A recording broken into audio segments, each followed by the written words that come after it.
Hello and welcome to this episode of the Irish Economics Podcast. Today we're going to talk about tax. I'm joined by Dr. Karina Doorley and Dr. Barra Roantree, who are Senior Research Officer and Research Officer respectively with the Economic and Social Research Institute. We discuss why we need taxes, why we need to get it right, and what can happen when we get it wrong. So these are all interesting things, and also something that's very topical and interesting is why it has been very important in helping protect the vulnerable during the COVID-19 crisis. So we discussed some of the tools that are used to understand the tax benefit system, particularly microsimulation. Now that's the workhorse when it comes to analysing a lot of tax and welfare changes, and we provide an introduction on how it can be used to give some insights that are inaccessible by many of the more commonly employed methods. Karina and Barra take us through some of their work, and this is an area which I've worked on myself and I pitch in where I can. So a quick reminder before we start that I have a Patreon at www.patreon.com/IrishEconPod. That's patreon.com/IrishEconPod. If you enjoy the podcast to the value of a cup of coffee a month, Patreon is a way to say thanks. I'm very grateful for the 6 patrons who've signed up so far. It's a small token, but means a lot in keeping everything going.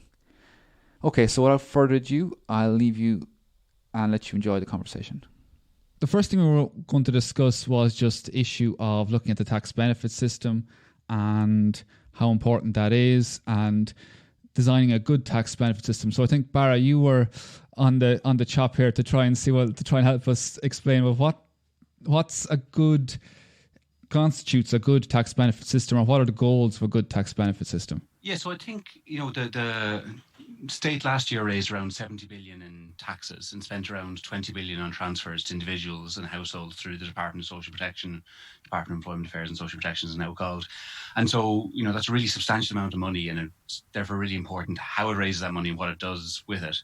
And I think you can kind of look at the system as broadly having 2 goals, or that's one way of looking at it, and that's to redistribute resources between people with much to people without much, and also then providing insurance. And so we can kind of go through them in turn. And so, in terms of redistribution, I think one way that it's useful to look at what the system does is, if we look at the distribution of income before tax and benefits, Ireland's one of the least equal countries in the EU. So that's if you use look at the Gini coefficient, which is probably the most common measure of income inequality that's used by social scientists. Not necessarily the best, but it's certainly the most common.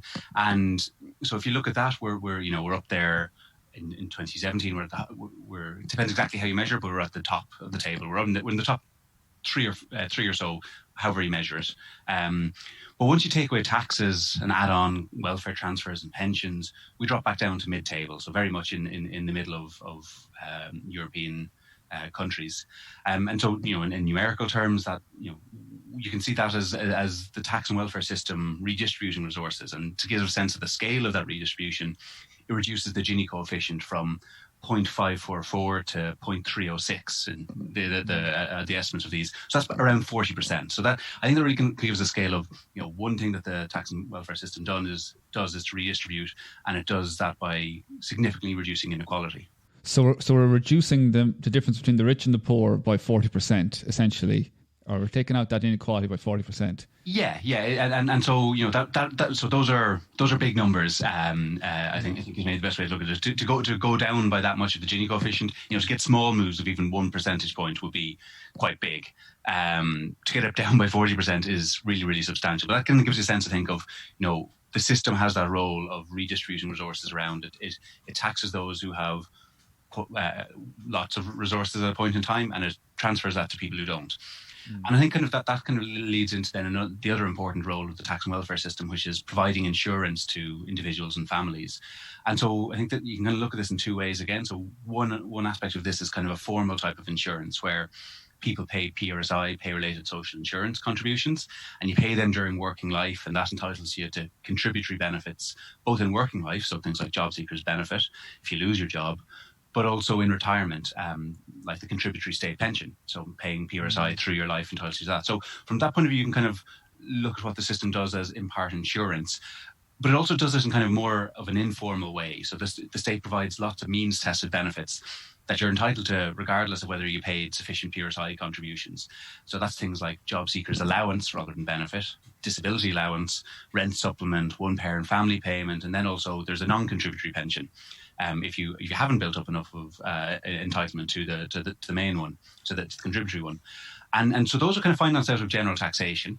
And so what you can think about then is what the system is doing is by taxing people when they're in work, in paid work, and they're earning money, and then providing kind of essentially a consumption floor for when they're not.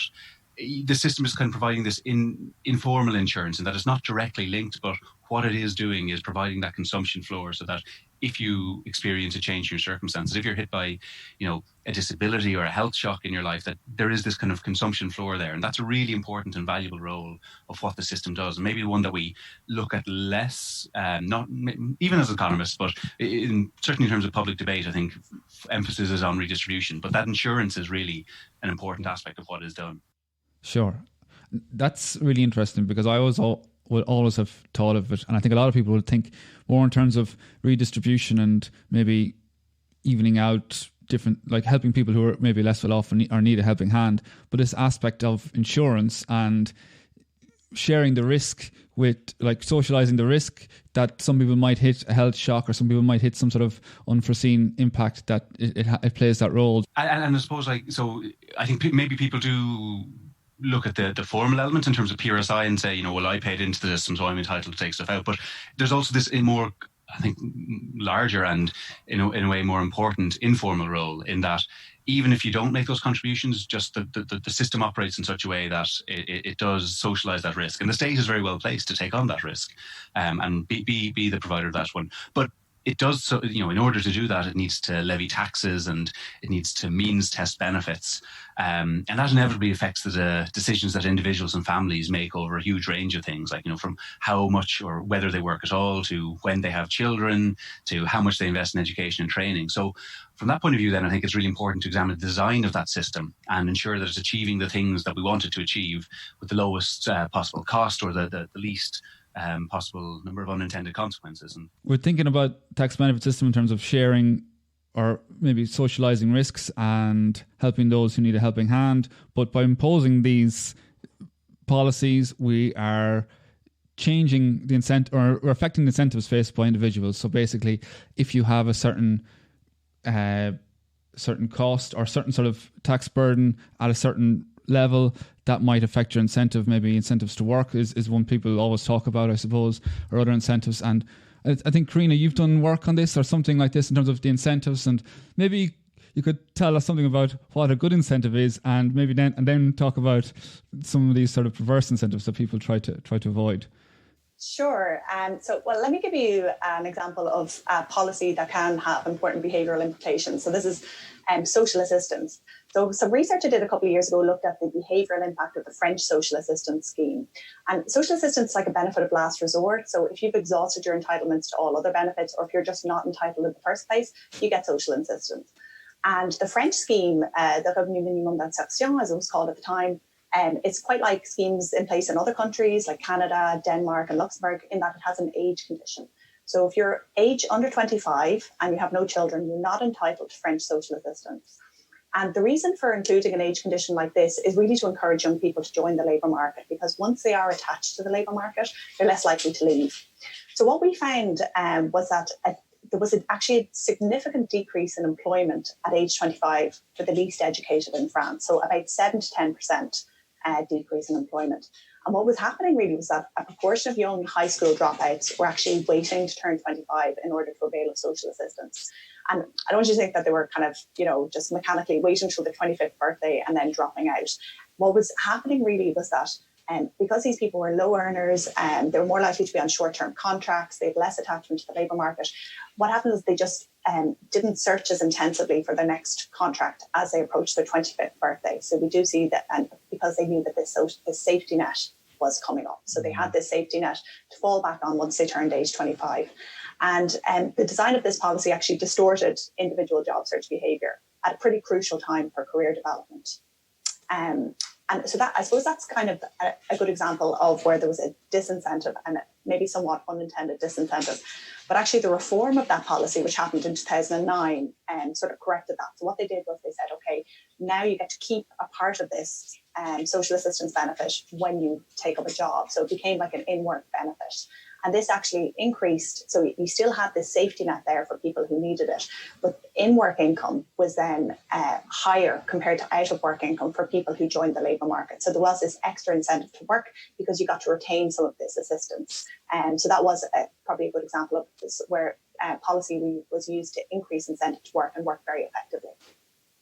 People always think about these incentives and think, well, they think about it in a conscious decision, but it sounds more like that this was just something in the background that just it sort of guides people maybe away from what would happen otherwise. It's not necessarily a conscious decision. That's right. And I mean, it can be hard to evaluate what the counterfactual is, right? So we don't know for sure what would have happened if, let's say, this social assistance was extended to everybody. So, if you were entitled to it from age 18, it's likely there that the employment effects would have been even larger, right? So there would have been decreased incentive both to find a job and to stay in a job after age 25.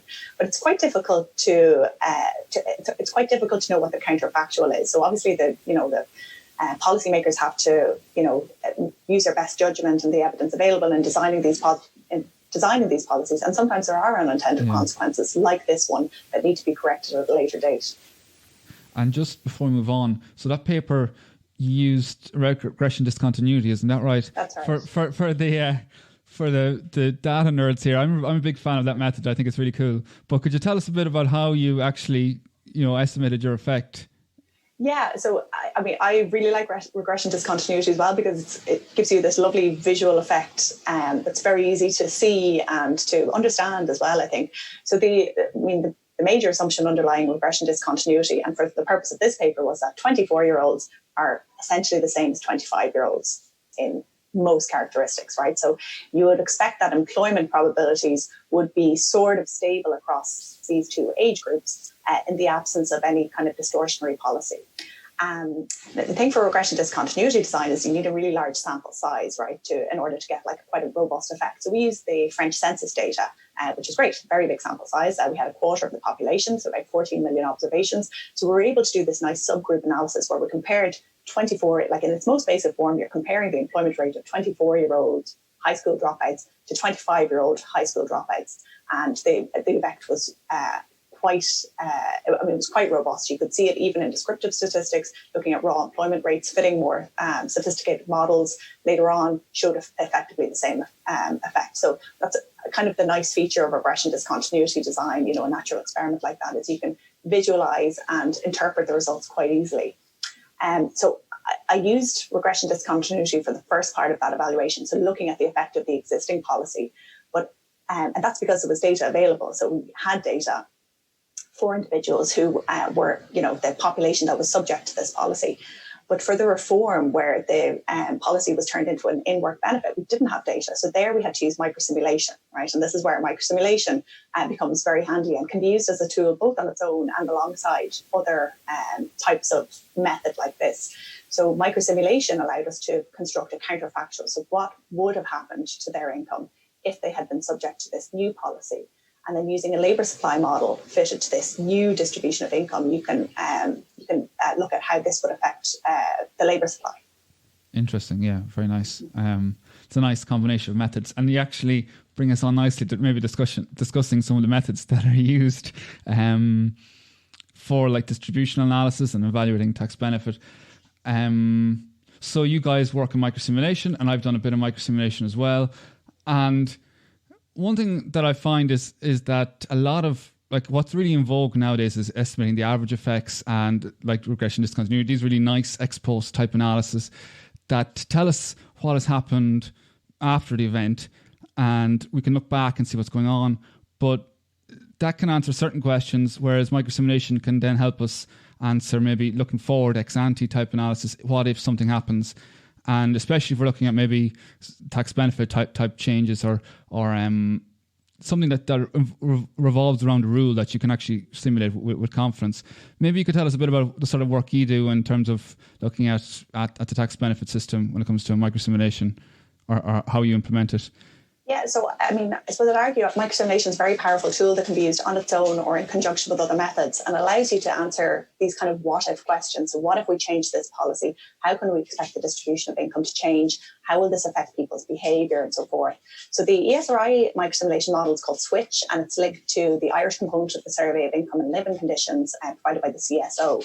And in its pure form, it's a tax benefit calculator linked to survey data, right? So what you can do is you can change the parameters of the tax benefit model and see how this changes the distribution of income in the survey that you're using. So I'm giving you the example of the French social assistance research. This kind of evaluation of the reform wouldn't have been possible until the data was released unless we'd used microsimulations. That kind of evaluation would have been very difficult without microsimulation. Let me maybe give you one more example of where microsimulation can be useful that we've kind of been doing in the last couple of years. So we carried out some gender budgeting work at the Esri a couple of years ago.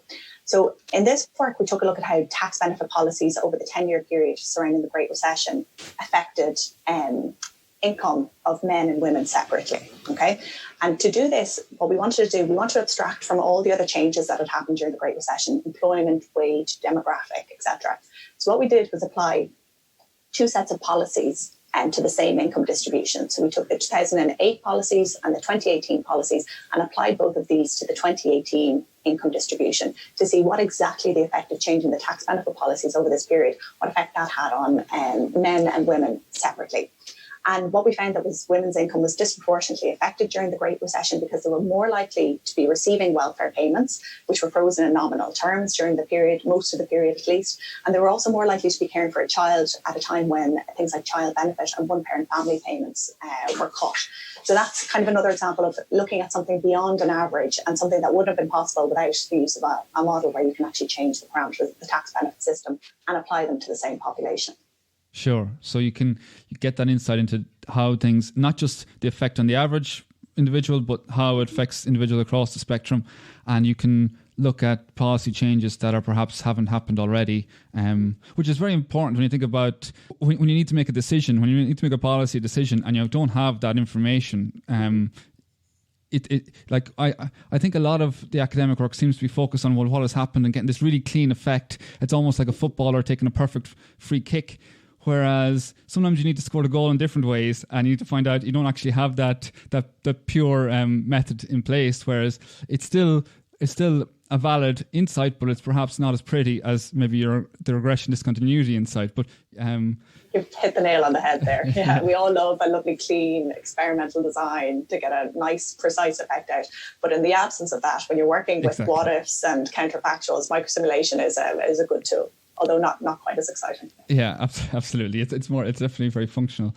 But so the switch model then is what's known as a static model. It's that it's a snapshot in time. You have this effect. You're looking at what happens now, and you have a counterfactual and you compare one thing to the other, as opposed to maybe looking at more dynamic models where you want to see how things happen going into the future. If you want to look at, say, for example, changes throughout the life course, effects of pension policy, how it might affect maybe future generations, and decisions like that. I don't know if either of you have done any work in that regard, or I'm springing this question on you without any prep.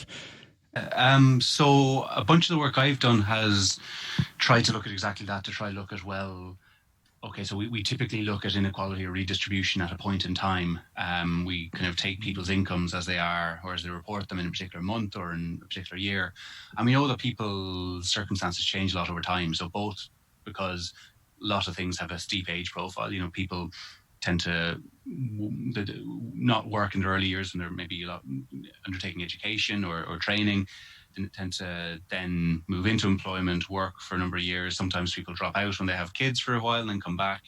And then as you kind of get towards retirement, people tend to kind of scale back their involvement in the labour market, or there's some people who do at least. And so that kind of means that there's really important life cycle aspects to looking at things like redistribution and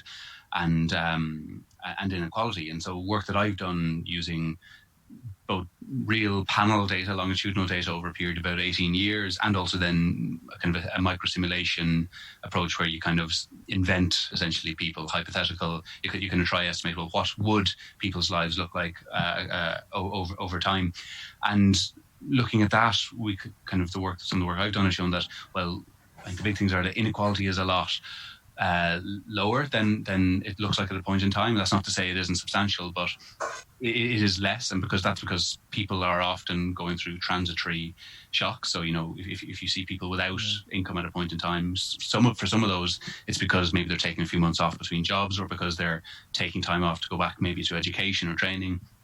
But it also means that some of what the tax and benefit system, what looks like redistribution, is actually essentially payments from a person from one. It's kind of essentially enforced savings. It's a redistribution across one person's life. So, say from their working life to their retirement, and so it gives you a slightly different perspective on what the tax and transfer system is doing, and it's kind of a growing area, I think, of research, both in terms of looking at income inequality and redistribution, but also then trying to say, well, we know that lots of welfare programs or taxes have important long-run effects, and that these effects can potentially be larger in the long run. That these dynamic effects can build over time, and that maybe it's the case that if you have lower taxes, that people invest more in education, and then also maybe the fact that it makes you get more take-home income from working today. That means you work more today, and that improves your return to working tomorrow. So there's these important type of dynamic effects that increasingly economic research is looking at when analysing the effect of tax and transfer reforms, and also then in terms of inequality and redistribution. Okay, so I'm going to interject here for a moment to tell you a bit about spatial microsimulation. We've mentioned static microsimulation and dynamic microsimulation models, and the final type of microsimulation model is a spatial microsimulation model. And this is something which is close to my own heart, as I've done some work on this, and hopefully you can allow me to indulge myself for a moment. So essentially, a spatial microsimulation model is where we want to look at the distribution of an impact at the subnational level, be it a county-to-county level or a neighbourhood-to-neighbourhood level. But we only have the microdata at the national level. So a spatial microsimulation model is one created by reweighing the national data using regional data, such as census data. Nowadays, however, we can do that in a world of big data, and I've seen papers using really cool methods using mobile phone data and similar spatial data that can be found in everyday today life. So why do we want to know the spatial distribution of impacts? Well, maybe we want to know where the poor regions are, if you want to target some sort of regional development policy. Maybe we want to target specific social services to certain areas, plan the spatial distribution of healthcare services. Spatial microsimulation gives us the evidence to make informed decisions in that regard. We can know where the vulnerable populations are, and then we can plan spatial allocation of these resources accordingly. My own applications in this field have been in the field of environmental and energy economics. My PhD was on wave energy. It was 80,000 words to say, well, how expensive wave energy is going to be. But back when I was doing that in the late 90s, wave energy was motivated in Ireland on grounds of regional development. It was very expensive, and we could have put up a lot of wind for the amount of subsidy expenditure that was willing to be put into wave energy. So this was a big question, and I used the spatial microsimulation model to see, well, what was the benefit to regional development of this investment, of this establishment of a hypothetical industry, and compare that to the cost, the subsidy cost, and the burden of that cost. Now, the cost was a subsidy that was levied on electricity expenditure, so the electricity consumer incurred an additional cost. It was an increase in the bill for everybody. And the benefit then was this localised employment. So we compared this first round benefit with this first round cost, not taking into account multiplier effects, of course. But looking at these effects, no matter what way you cut it, the cost was greater than the benefit. In terms of total cost, between region inequality, total region inequality increased. The cost was greater than the benefit in measures of regional development. So in that context, there was no industrial policy grounds for wave energy deployment looking at these first round effects.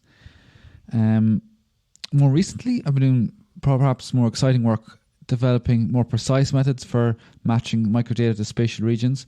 I spent some time at the Potsdam Institute for Climate Impact Research, where I got access to really cool climate data, And using a Mexican case study, I matched spatially disaggregated climate data with a spatial microsimulation of deprivation. So I simulated measures of deprivation and poverty for Mexico and at the small area level.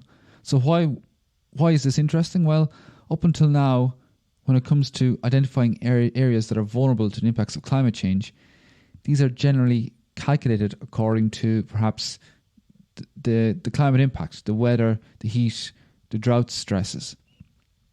Efficient policy intervention then with that data is targeted at regions where the stress occurs. With this new framework, we can combine the areas that are most affected by the climate shock and where that climate shock coincides with a vulnerable population. So you can target the areas that are most vulnerable to climate change. So this paper is really nice because we show how inefficient policy can be in helping those most vulnerable when we don't have adequate data to target the right populations. It's all a work in progress, but hopefully I'll be able to share more details when it gets published soon. Okay, so back to this main discussion. But one thing, so when we look at the microsimulation, and we mentioned already that it's important in the sense that you have it's an ex-ante tool and you can use it to look at what's going to happen in the future. I think that's really important when you need to get analysis out quick. And that was really important when it came to COVID. And you guys had a paper on basically what the distributional impacts of the COVID policy was and maybe the immediate response. Maybe you could tell us a bit about that. Yeah, sure. So we looked at the impact that the introduction of the pandemic unemployment payment, aka the PUP, and the temporary wage subsidy scheme.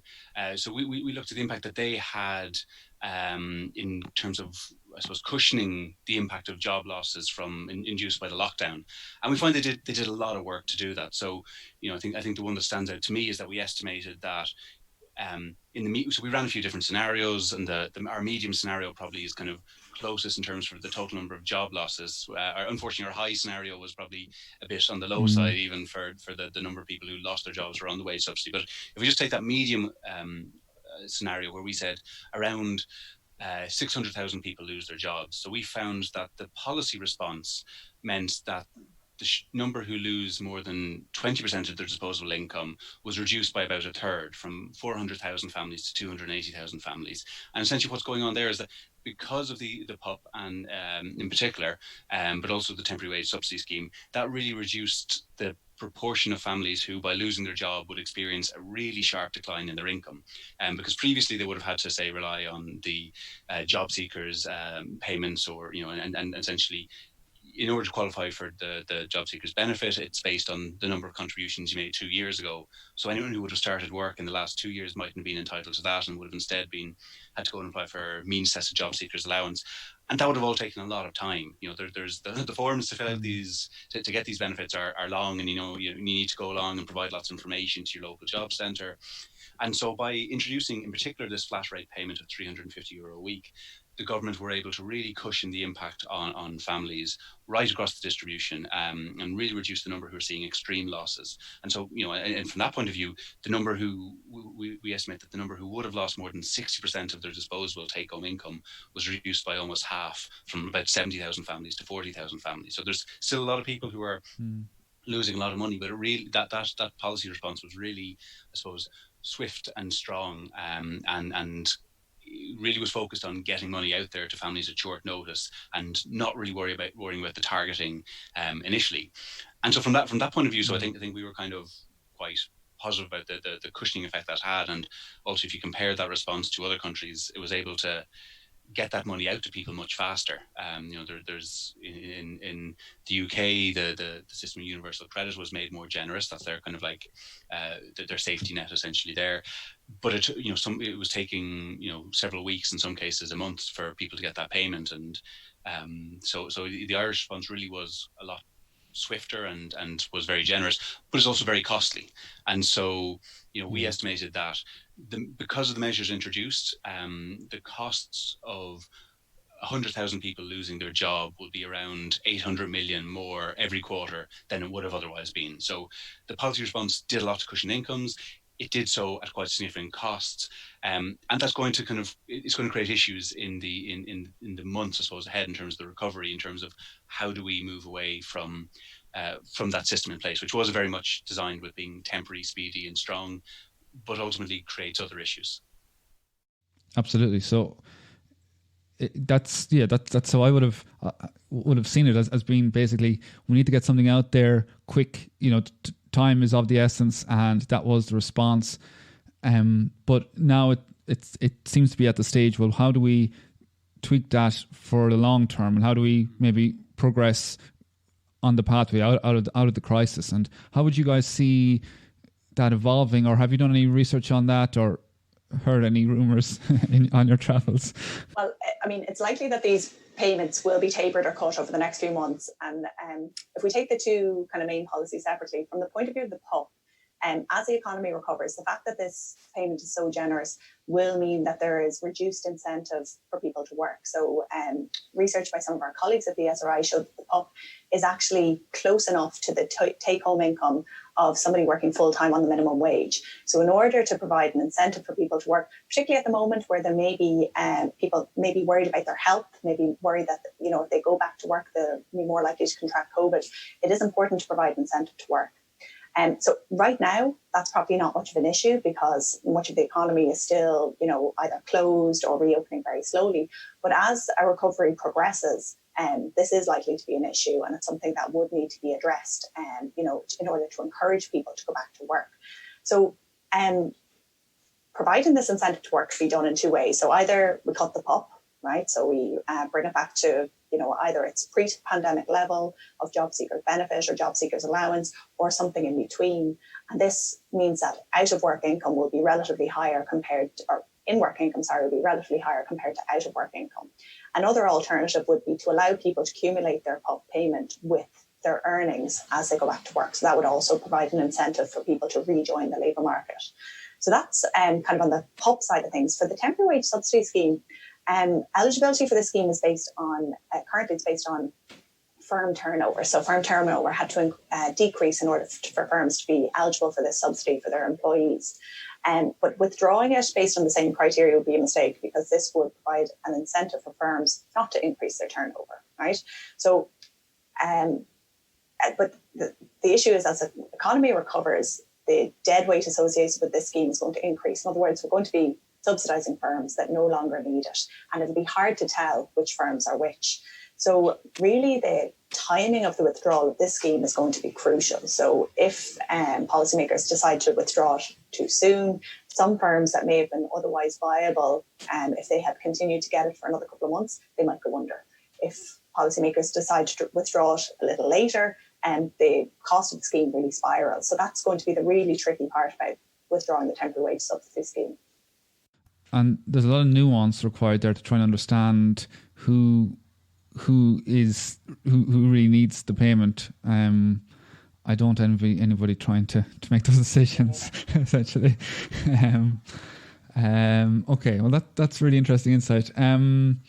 So I suppose moving on, some work that you guys have done, maybe looking at income inequality in a more general sense and how that's evolved throughout the years. And I know, Barra, you've done work in terms of Ireland's income inequality, how does progressed maybe over the last few decades. Maybe you could tell us a bit about some of your findings there. Yeah, so despite the fact that kind of income inequality has been rising in most advanced economies over recent decades, and that's very much the narrative that I think people have in mind, so disposable income inequality in Ireland has actually fallen substantially over the last 30 odd years. So between 1987 and 2017, the Gini coefficient, again, that commonly used measure of income inequality, where 0 means that income is entirely equally distributed, everyone has the exact same, and 1 means that one person has all the income.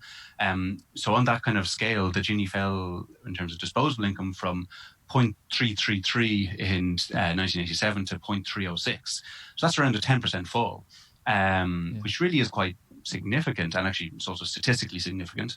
But you see the same story on most other measures. So if you look at kind of, decile shares of income, if you look at 90-10 ratio, if you look at all these different summary measures of income inequality, our disposable income inequality in Ireland actually fell over that period, 1987 to 2017.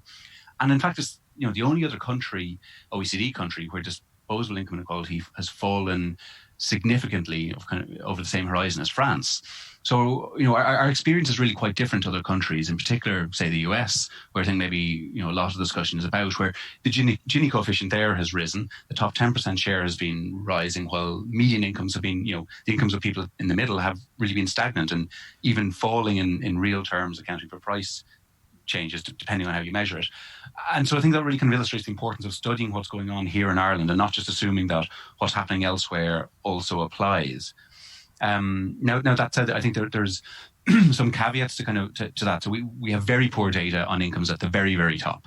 And so, we can't really say anything in terms of Ireland about what's been going on with the top 1 or even 0.1%. So we don't know, are they racing away from, the other 99% of us or 99.9% of us?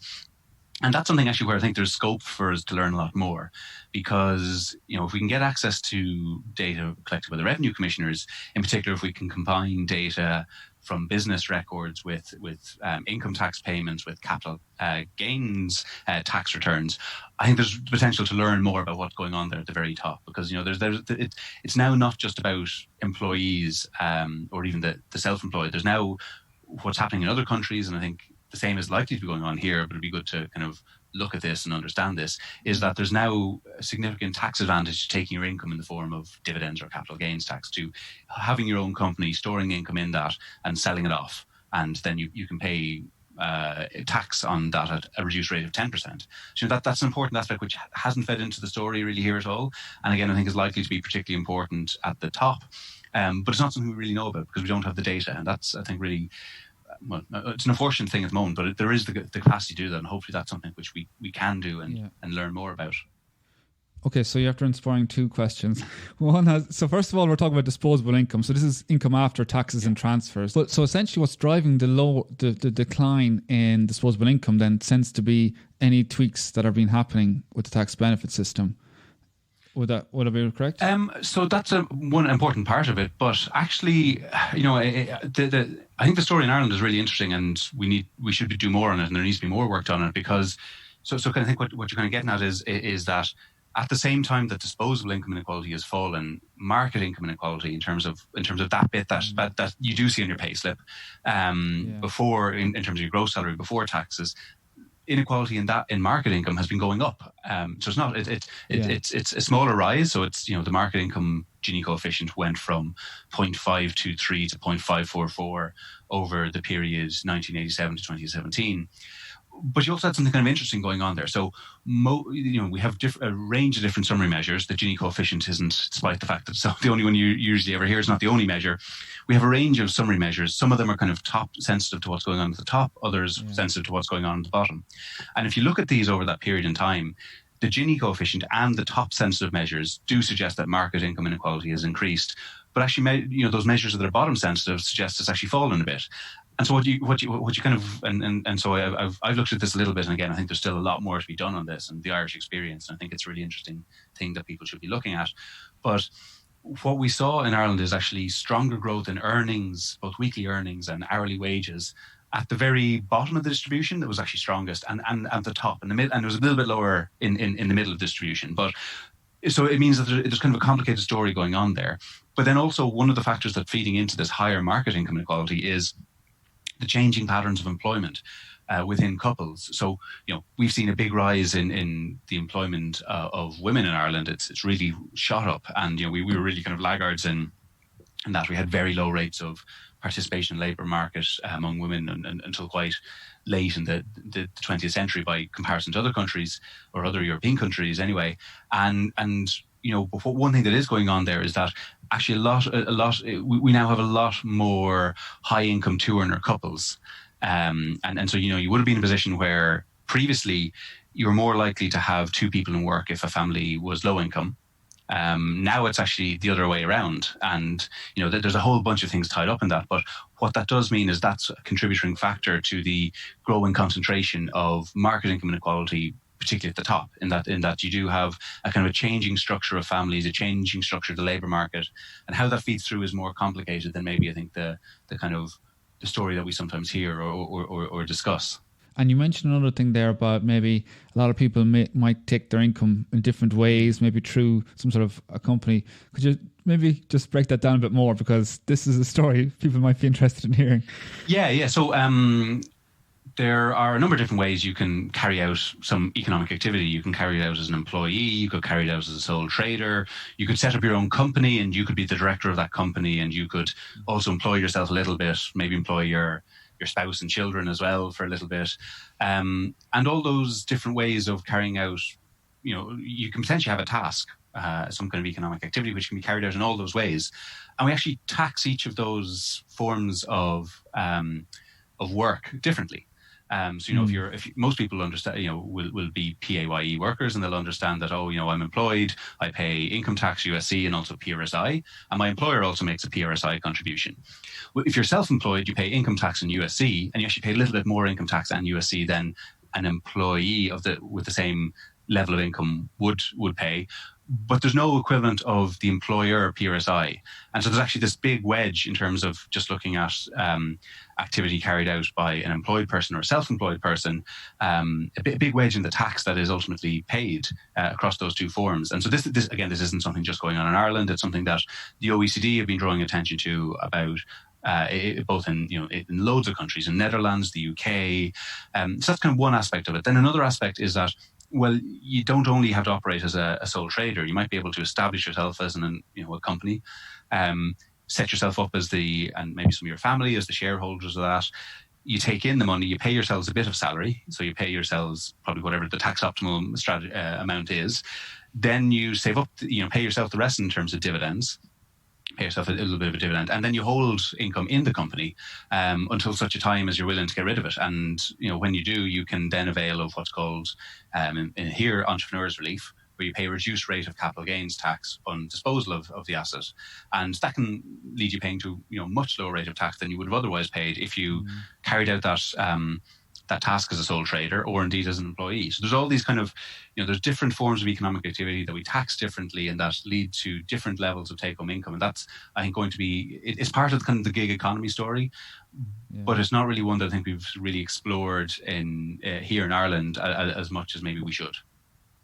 That aspect of income is not captured in maybe the likes of the EU SIC data. So therefore, you need to have that caveat when you interpret those results, basically. Exactly, and that becomes more important if it's growing, if this is a growing thing, as it may be. Again, we're not sure because the data at the moment isn't available for people like Karina, myself, and our colleagues here at the Esri to study, or indeed people at UCD or all the other research institutes in the country.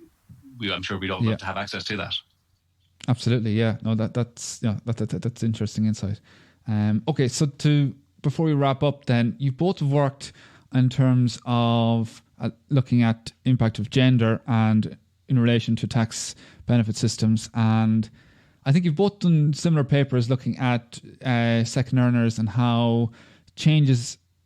Now, correct me if I get this wrong, but changes in how the tax system is structured between sharing tax credits between two earners in a household versus measuring it individually affects the incentive to work. Would that be correct? That's right. Could you maybe tell us a bit about that? Yeah, so let me talk about individual taxation then. So before 2000, tax credits and bans were fully transferable between members of a couple in Ireland. So that means that if you had a one-earner couple, the earner, who was typically male, didn't pay tax at the higher rate until their earnings exceeded twice the standard rate band. So they had twice the standard rate band to pay the lower rate of tax, and after that they paid the top rate of tax. Then there were a series of reforms enacted in the beginning of the noughties. So the plan was to move to a fully individualised taxation system, but it actually met with a lot of public resistance because it was thought to penalise women who worked in the home. So in the end, the series of proposals or the series of policy changes was abandoned, and a kind of hybrid system was introduced, and that system is still in place today. So after this series of reforms, this earner in a one-earner couple paid the higher rate of taxation when their earnings exceeded 1 1/3 the standard rate band. Okay, and this actually substantially increased the incentive for secondary earners to work, because only they could use the remaining 2/3 of their standard rate band, right? And secondary earners tended to be women. So research that I did on this reform found that this set of reforms increased the hours worked by secondary earners, so married women, by 2 hours per week. And interestingly, I found like a symmetrical decrease in the hours of unpaid childcare that married women performed. That was like 2 per week as well. So this is actually a really big increase in female labour supply. To put it into context, it was about 5 percentage points, starting from a baseline, I think, of somewhere around 50%. So 50% of married women were working at the time. And after the set of reforms, it was about a 5 percentage point increase. And this is because married women in particular are very responsive to changes in the tax and benefit system. So they respond with labour supply. Men are notoriously inelastic to changes in tax benefit system. So studies across countries typically find that men respond very little to changes in tax benefit policies. Their workers are either already working full time or they're not working, and small changes to the tax benefit system have no impact on that. But women are responsive, particularly married women, and particularly when you affect something like this, like their marginal effective tax rate. So, what they're going to pay in terms of taxation once they join the labour market, or if they provide an extra hour of labour supply. So this is actually quite a big policy change, and that did positively affect gender equality in Ireland. So you can imagine the long-term ramifications of that. You see a 5 percentage point increase in female labour supply, 20 years ago. That will have had impacts on the career trajectories of these women, on their pension entitlements when they eventually reach retirement age, on the role modelling that they're providing, let's say, for children or peers or anything like that. So it's quite a big policy change. Okay, so a large effect for a relatively, I suppose, a hybrid policy. So there's room for a greater shift, essentially. Yeah, I suppose I should caveat. Sorry, Barra, to cut across it. No. And this series of policy changes was enacted when we had loads of money. So it's like, it was a big giveaway. So what actually happened was the standard rate band for. Let me get this right now. The standard rate band for singles was unchanged. So there was no cuts made. Nobody was paying extra tax, right? It was just that. Let's say the standard rate band of 2-earner couples was advancing at a higher rate than 1-earner couples. So 1-earner couples were kind of being left behind, but in nominal terms, they weren't losing anything. So this is kind of the kind of policy that you can only enact when you have lots of money to spend, and that was the case, let's say, in the early 2000s. Right. Okay, so it might be more difficult now to make a similar change. You've done a similar study, Barra. I think I remember on your paper you looked at how it affected other decisions in the household. Is that right? Yeah, yes, that's right. And so I think kind of it ties in really neatly to what Karina was doing, in that we kind of went some of the way here in Ireland around the time of those McCreevy budgets, when we had it, we were spending it, and when we weren't, we weren't. They went further in the UK, and they used to have a system of joint taxation as well, and they kind of fully moved away from it in 1990, and they brought in a full individual system of taxation. And so I suppose what I looked at is, well, what effect did this have on the employment of women, because they were the people who were largely affected by the change, and we think that are more likely to respond, but not just at the point in time that this happened, or in the kind of the years following it, but over the life cycle. Because again, kind of comes back to what we were talking about earlier, that some of these policies and some policies can have really important dynamic effects. And so what I looked at was, well, how much would labour supply increase across the life cycle, and how does that interact with the decision of when to have children? Because particularly what I was interested in looking at was, if in, where this really kicks in, or I think where it's really relevant, is when you have people, second earners, usually women, coming back into the labour market after maybe taking some time off to have a kid. And a lot of them kind of come in now part-time. They come in part-time because, well, if they come in full-time, at that point they're paying the higher rate of income tax, and then you have to have higher childcare costs as well. And so what that kind of, I think, encourages is for people to come back into the labour force part-time. And we know from lots of work that's been done in the economics at the moment that that's really when the gender wage gap starts to really open up.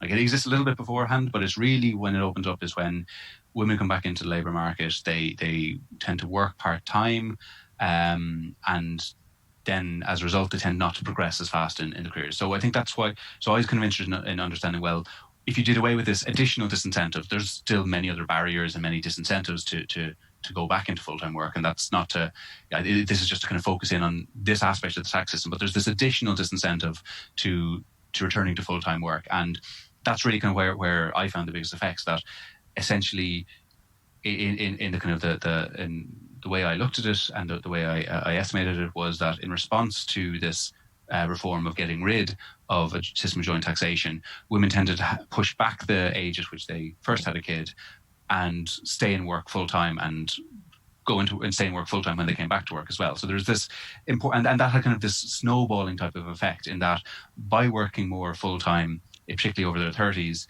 earnings tended to be much, much higher than they would have, because that's really, an important aspect of earnings growth is the kind of the returns to full-time work.